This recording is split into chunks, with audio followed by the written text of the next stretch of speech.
Well, hello. Welcome back. Tactical Tuesday with Johnny Tiger. The date is April 16th, 2024. Now, some of you are wondering why I got gloves on my right hand because today we're going to geek out a little bit because we haven't done a sword tech for a while. So today we're going to look at a sword technique. Um, this one is primarily for machetes or short sword, very useful for sticks, especially sticks that are a little bit shorter. Um, Very useful for billy club, batons, collapsible batons, and stuff like that. But just because it's cool, I'm going to use a sword for this demonstration.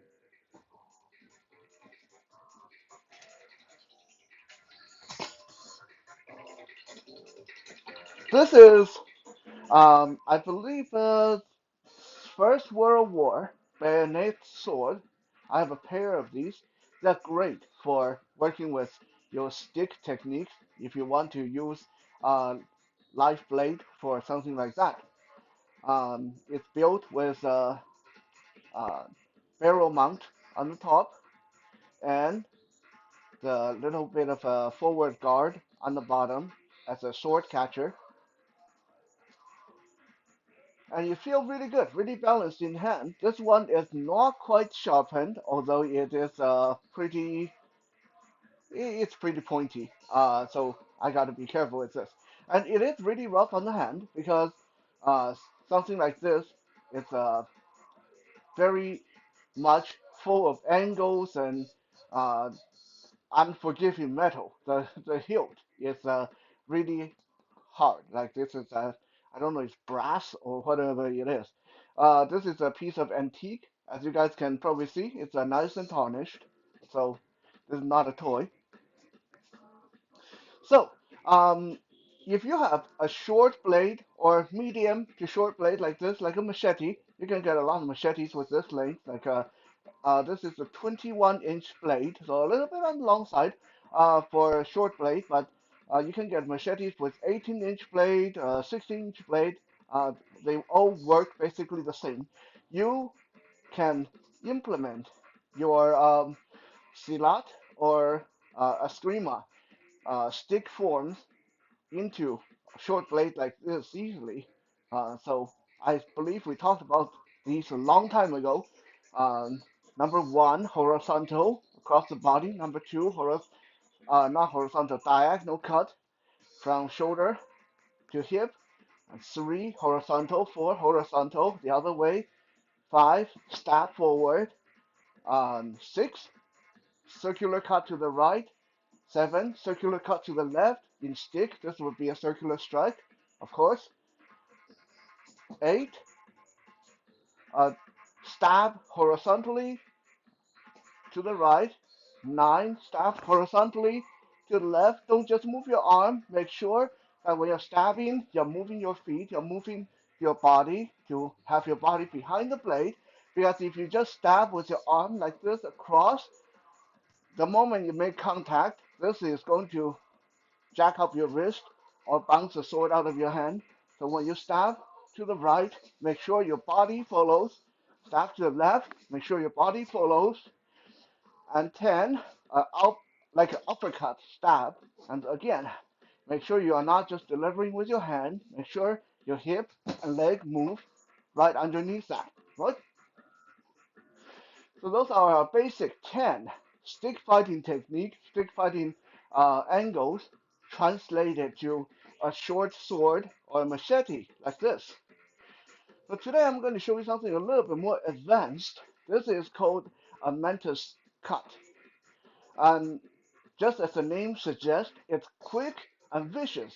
But this does take you setting it up. Okay? How do you set this up? It's when you block. When someone delivers, especially a number three and number four, which are the horizontal cut to the body. How do you block that? Well, if you are seeking an opportunity to get a mentis cut in there, you will block this. Usually, how we block this is we will meet it. Okay, so when someone throw um, a number three across the body, we will block it with our own either number three to meet it blade to blade, or we will do a number one to strike diagonally down onto their blade or stick. Now, normally, that's how we block that. But if I want to set up for a quick mentis cut, then I'm going to block this by reversing my blade and arm. So my elbow is going to come up. So my blade points at the ground, and the length of the blade basically shield my upper body from neck, from shoulder down to my leg. Okay, because that if someone throws a horizontal cut, that is basically going to cover that, right? Very important is you need to still swing your blade when you block. I talked about this many, many times in punching, striking, any kind of block. Is a block shouldn't be you holding your blade or arm in place and then the person hit. Because action will always beat inaction. Okay? If you are not moving and they are moving, the moment they hit your block, this is going to rebound into you, and their blade is right coming right behind that, right? So you do not want that. So when you lift your elbow, make sure you are still cutting. Okay, this is a really strange kind of cut. When you lift your elbow, your blade is pointing straight down, and then you want to turn at the waist, almost like you're ready to throw a frisbee, right? That is a block. Okay, turn, and your blade will now angle, will now form a ramp. So when you hit their blade will come up your hilt and get caught right here on your guard.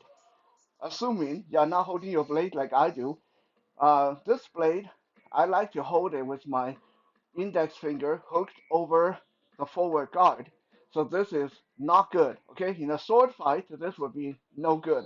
But in a fine control demonstration kind of environment, I like to hold it this way because it's very comfortable. It gives me really good control of the blade. But normally, you wouldn't have your finger hooked over like that because this is where their blade is going to go, right? If you catch it on this ramp that you form, this is where their blade is going to go. You do not want your finger to be there. You want your finger to be behind this guard, right? So, like I said, you will not have the finger forward guard grip, finger forward grip, if you plan on using this forward guard. You want the finger to be behind this, right? So, lift your elbow, swing. Now their blade travel up. Whether they get caught on the guard, the sword breaker, or not, it's not all that important at this point because that's not what we're aiming for. We just need to deflect the force of their strike so this come up the blade and take the momentum off of their swing. Now, one thing I want to mention here is a lot of people make the mistake of blocking and releasing too quickly. So when you block and you make contact, if you take this, if you relax your guard too quickly and you sag, your arm just sag a little bit, their blades still have momentum. They're going to get you on the neck, right? So when you make the block, make sure to be nice and firm. Block and hold it there for a second, right? Otherwise, the back little bit of momentum, the last little bit of momentum of their blade is still going to come through. So now that we successfully catch the blade and kill off their momentum, we go into our mental strike, which is dropping our elbow and snapping our arm straight. That's it. It's a very quick, right? Snap forward, and the blade will come a very big diagonal cut like this. Or if you drop your elbow down low enough, it's going to be straight up and down. I like the diagonal because it covers more area. If you cut straight down, there's a chance that you go down the outside of the body if your aim is bad or if they just move to the side quickly enough. But if you come across, it's very hard for them to defend that, especially when something this quick, right? The good thing about the mentis strike, the mentis cut, is it doesn't overswing. So right? It's not like when I swing from the shoulder, there's a chance of the blade ending up all the way to the side like that, and leave myself open. With the mental strike, once I drop my elbow, I can cut and retreat back into my starting position. Cut, retreat, cut and retreat, right? The downside, of course, anyone who's familiar with sword and stick and knife work is it's a little bit telegraphing. At the moment you lift your elbow like this, the person, if they know what you're about, they know to expect something like this coming. That is number one. Number two, if your reaction is a little bit slow, you leave the side of your body open, whichever side you lift your elbow, although that is not as bad as it seemed. Because as I lift my elbow, my blade is pointing down at the ground. I can block this way, I can block across, and also I can still block to the other side. All it takes is footwork, right? If I'm blocking across my body, I'm doing a quick shuffle with my right foot. The sword is in my right hand, pointing at the ground, my elbow pointing at the ceiling. So if I want to block towards the left, all I have to do is turn my waist to the left and do a quick little shuffle with my right foot. It's a very simple gesture. Now, if I want to block to the right, because if I'm dealing with someone who watch without opening, when I lift my elbow, they are going to come. If I lift my right elbow, they're going to come to the right side like this, right? So if that happened, then what I want to do is lift my elbow and then step out with my left foot to be able to twirl to the right.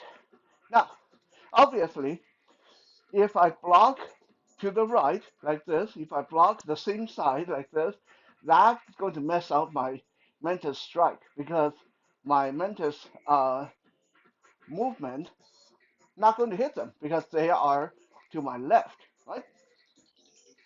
But that's fine. If I do this, I lift my elbow, I block to the right. From here, this is even worse than the original because once I catch their blade here, all I have to do is step close to them and drive the blade in at a low angle, right?